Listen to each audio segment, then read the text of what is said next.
My guests are seen regularly on programs like Good Morning America and ABC News. First comes love, then comes money. This is a couple's guide to financial communication. Authors Bethany and Scott Palmer are known as the Money Couple. Welcome from Colorado Springs. Great, it's good to be Joy here. to have you back having here, us. folks. Now, we have to start with some bad news. 70% of divorces are due to fighting, overspending, debt, control, and money secrets. And you make it clear in black and white that your marriage of 12 years now has endured financial infidelity. What is it and what happened?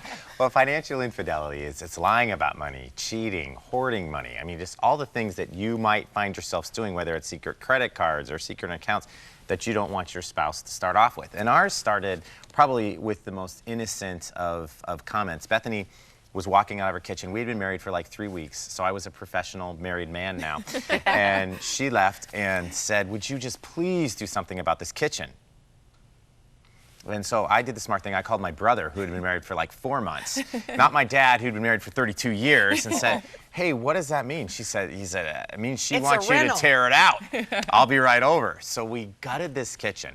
And when Bethany walked through the door, I was kind of expecting this, like, "Wow, you're my hero." That's not exactly the look that I received. It was more like, "Where's the kitchen and why is the refrigerator in the garage? And how are we going to pay for a new one? How are we going to pay for a new one?" So that put us on a real journey. Not only fixing the kitchen, which ended up costing more money than I ever anticipated, but really started us on a journey of saying, how do we, if we're going to make this relationship really strong, and if we're going to have the foundation that we want, and we're going to raise our kids in the fashion that we want, and live where we want, and just all the stuff that money affects, how do we need to change the way we think about money, and how do we communicate? And we went out there and there were no resources. There was nothing out there that would help us with that. So we decided, hey, listen, we're financial planners. We've been doing this for 20 years. Let's sit down, combine 20 years at that point. Let's sit down and figure out how to help couples with this issue. And that's what we did. And when we discovered how much lying and cheating and hoarding was going on in relationships, we couldn't believe it. 70% of divorces were due to money conflict, and there's no resources. And you know, what we have discovered is that we didn't understand, and a lot of couples that we work with don't understand, is that you really have a financial relationship, because finances affect every decision that you make. Decisions about your children, vacations, your home. Money affects the decisions, so you have to learn how to talk about it. You know, oftentimes we have like one person who does the finances, the budget, or they work on the retirement plan in your relationship, or what. We're not talking about that. We're talking about how do you make decisions together where money affects it, and how do we understand each other and how we make money decisions. Indeed. Because we make them differently. I mean, there's no way. Our past, where we came from, how we were raised, it all affects how we make decisions. And then you get together and you're supposed to just get along about it all the time. It doesn't happen. Not always. So this is bottom line about communicating. It's not so much, this is not a how to establish a budget. No. And it's not the money stuff as much as the relationship, as you said. Now, I don't want to set, you know, I don't want to set up a reproach. This couple are not survivors. You haven't done the 12-step recovery on financial disaster. You started so well that this is what really inspired you to become authors, to reach out to others. Tell us that story. Well, it's interesting because we have had our challenges, and we are both, when we talk about the money personalities, one of them is being a spender, and we are both primary spenders. We can spend with the best of them. And so little things that I do are really what we call financial infidelity, where I will say I'm only going to spend $50, but I end up spending $100 and I don't tell him. And so inside of our relationship, we would see these little things that would have major impacts on our relationship. In terms of the fights would start, and you said you were only going to spend 50, but you spent 100, and those kind of things. And then we were talking to all the couples that we were doing financial planning with, and we were discovering all these other people, and we discovered what a massive challenge financial infidelity is and how it creeps into relationships. But Bethany, you and Scott took on one of the, well, it's got to be top of the stress scale, and had a wonderful time planning your wedding. Well, we did, and that's kind of how we got into the whole publishing. Together. Can I add the word did. together? We did. Well, Bethany was really into the wedding, and I am a guy, so I was ready to get married, but she would we would sit down with these magazines spread out all over. And I was like, I just didn't even have any idea there were these many magazines about weddings. And she would introduce new colors to me that with different names. And I had no idea what she was talking about. No, well, no. And so what was happening was, it was consuming our relationship talking about this wedding. And I just was like, wow, can we just, but once we actually, before we even had the idea of the financial planning and with the couples, we said, how can we just have regular meetings about this wedding? And so I said, every Friday I'm yours.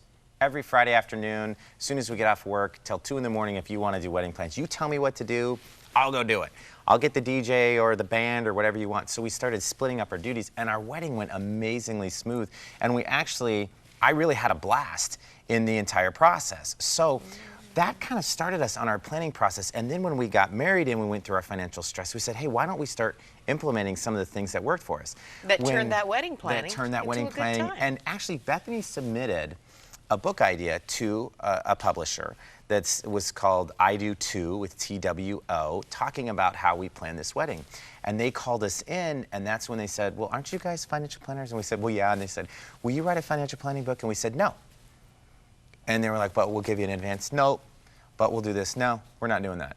And they were kind of taken back, and they said, well, if you could write a book about finances, what would it be? And we said, we'd like to write a book about how couples can agree about money, not about how to have the perfect budget, not about how to have the perfect retirement plan, because you're not going to have any of those things unless the two people that are in this committed relationship are on the same page about money. And let me just bring back as to how that story about our wedding can be applied to people's finances. There's always one person in the relationship who talks about money a lot or is scared about money. Maybe a security seeker, someone who's just like, is it gonna be okay? And they're all the time. And the other person's going, enough already, can we stop talking about it? So we have found that if you set up regular times to talk about money, you actually won't talk about it as much. And it won't consume your relationship. The irritation factor will be gone. It's gone. So we started off every 2 weeks, and now we go to once a month, and we train in First Comes Love, Then Comes Money how to have what we call a money huddle. And it's just a regular time that you get together, that you understand what's coming in, what's going out, where you need to save a little bit, where you can have a little bit of flexibility, how you can dream together. Because the dreaming in our relationships is going by the wayside because the money conflict is getting right in the middle there. And how common is it that the person who's strong in the financial department handles all that, pays the bills? Right. The other partner has no clue where your finances are. Absolutely. Right. And that's a scary feeling, especially if you have a woman who's more of a security seeker and she doesn't have any idea where the money's going and what's going on. It doesn't give you a very secure feeling. Okay, the money couple keeps referring to they're like the temperament types. That's right. And the language. The value of knowing, identifying and accepting who you are in the money department is huge, especially in a marriage relationship. So let's take a look at the personality that you might be. There are 5. Yes, there are. You want to outline it? Sure. Okay. There's a saver. That's pretty self-explanatory. You're a saver. When that money goes in your pocket, it's staying there, or it's going into a place that can be saved, your savings account or your checking account. There's the spender. This is Bethany and I. Even though we meet most of our obligations, any leftover money is gone because that's going to be spent. There's the risk taker. Those are the guys that start entrepreneurs, the Fortune 500s. They're amazing people, but they're willing to take risk. Then you have the security seeker. That's my secondary money personality. I don't really like taking a lot of risk with our money. I'd like that to be a little bit more secure. And then the flyer.